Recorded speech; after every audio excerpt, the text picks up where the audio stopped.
আফগানিস্তানের যে coaching line আপটা রয়েছে, আপনি যদি দেখেন যে অজয় জাদেজা সেখানে গাইড করেছেন, বা আমরা এখন জোনাথন ট্রটকে দেখতে পাচ্ছি, বা এখানে ডোয়াইন ব্রাভোকে দেখতে পাচ্ছি, মানে বিশ্বের তারকা ইম্প্যাক্টফুল টি-20 প্লেয়াররা কিন্তু মানে এই দলটাকে কোচিং করাচ্ছে। অন্যদিকে বাংলাদেশের কোচিং ইউনিটও কিন্তু অতটা সমৃদ্ধ নয়।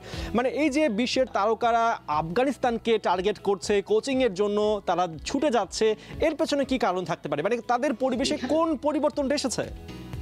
এটা হলো ইন্সপিরেশন। আপনার ইন্সপিরেশন আপনি কতটুকু মানে একেবারে হোল হার্টেডলি আপনি মাঠের মধ্যে ইনপুট দিচ্ছেন, দ্যাট ইজ ইম্পর্টেন্ট। আমরা তো মানে স্টিল না, আমরা খুব মানে ওইরকম ভাবে আমাদের কি একেবারেই পুরো হোল হার্টেডলি কোনো প্লেয়ার বা আমরা কি ইনপুট দিচ্ছি? অনেকদিন ধরে দিচ্ছি না, বিকজ আমরা খেলার মধ্যে মানে অন্যান্য যে বিভিন্ন জিনিসপত্র আমরা ইনভলভ করে ফেলি। আপনি দেখেন আমাদের খেলার মধ্যে দেখা যায় যে আমাদের ফুটবলের মতো আমাদের প্লেয়ারদের তাদের এজেন্ট থাকে।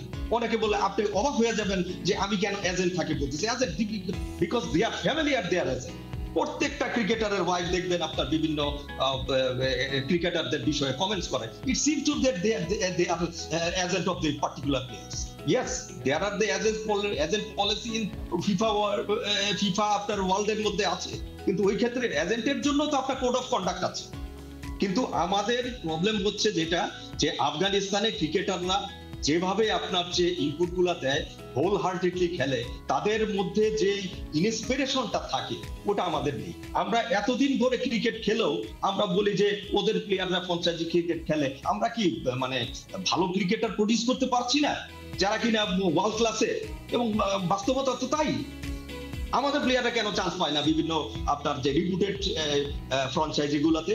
হাতে গোনা দুই একজন আপনার সাকিবকে দেখছি, মুস্তাফিজকে দেখছি, rest of them to why they are not for.